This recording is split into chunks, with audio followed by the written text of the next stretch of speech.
অহংকার একটি ছোট শব্দ, কিন্তু এই শব্দটির মধ্যে লুকিয়ে আছে মানুষের পতনের অন্যতম কারণ।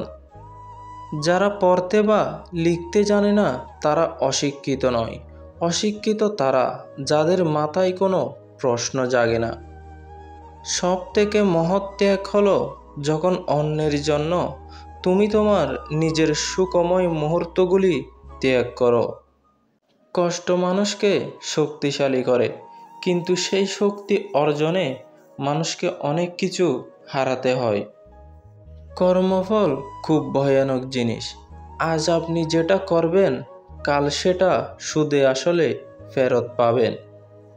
সুন্দর হওয়ার চেয়ে সৎ হওয়া বেশি প্রয়োজন। মানুষ সৌন্দর্যের কদর করে কয়েক বছর, কিন্তু সততার সম্মান মৃত্যুর পরেও থাকে। অন্যের কথার ওপর বিশ্বাস করে কাউকে ভুল বোঝার আগে তার পরিস্থিতি বোঝার চেষ্টা করুন, কারণ যতটা না ঘটে তার চেয়ে অনেকটা বেশি আশেপাশে রটে।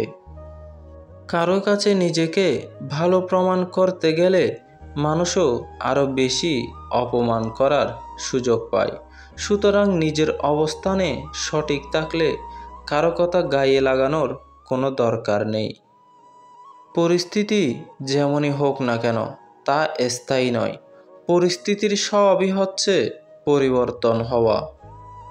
সূর্য ডোবার সময়ে কিছুক্ষণের জন্য আকাশে ভোরের মতো রং দেখা যায়, যাতে মানুষ আশা করে কাল আবার সকাল হবে। কারো জীবনে বিকল্প হয়ে থাকার অনুভূতিটা খুবই বাজে, কেননা বিকল্প জিনিস শুধু মানুষ প্রয়োজনে ব্যবহার করে। প্রয়োজন শেষ হলে ছুঁড়ে ফেলে দিতেও আর দ্বিতীয়বার ভাবে না। যদি মনে হয় তুমি সব হারিয়ে ফেলেছ, তবে মনে রেখো গাছেরাও তাদের পাতা হারায় প্রতি বছর, তবুও দাঁড়িয়ে থাকে আগামী শুভ দিনের অপেক্ষায়। ভুলে যাওয়া শিখতে হবে।